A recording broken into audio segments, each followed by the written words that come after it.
the pieces or the freestyle circle that you're going to see tonight, this is what we end our rehearsal with, and this is how the kids express themselves. You're going to see various styles that are in trend with today's dancing.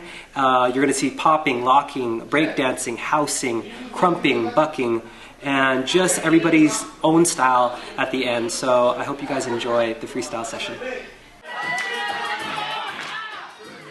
Next style is dancehall, and what basically that is you're going to take reggae music, reggae hip-hop, and there's a lot of hip isolations and a lot of upper body isolation. And right now it's very big in Europe, and I would say in about a couple months it's going to come down here in the United States, and this is dancehall.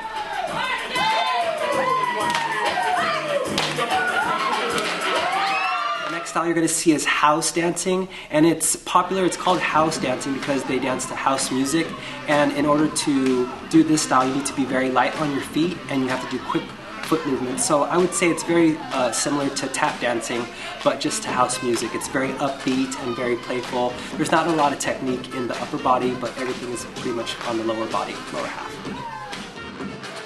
Breakdancing originated in the early 80s in the streets of New York, and then it slowly moved to the streets of Los Angeles.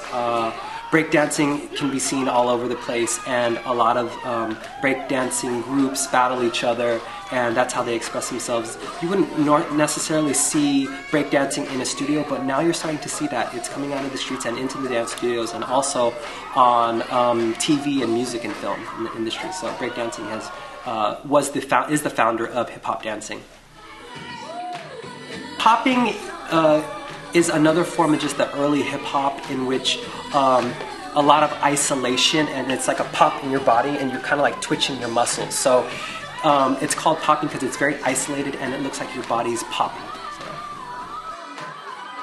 Locking is also a style from the 80s, and I believe it was popularized by Boogaloo Shrimp, and I'm not sure what dance team it's from, but from New York, and the popping and locking actually came together. So popping is a lot of just old school dance styles back in the 80s.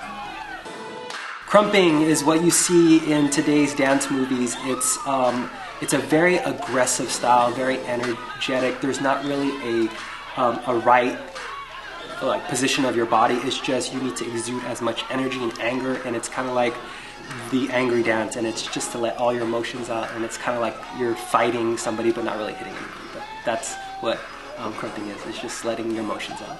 New school right now is just, I'm going to go back to old school first. Old school was Bobby Brown, MC Hammer, a lot of energy, a lot of big movements.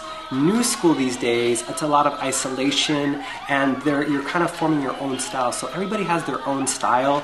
They basically learn different styles of dancing, but then they make their own, and that's what new school is you're taking different elements of hip-hop dancing and making it your own. So a lot of the stuff that you're going to see today is exactly what they're passionate about and why they dance, and they're going to show their expression through their new school moves.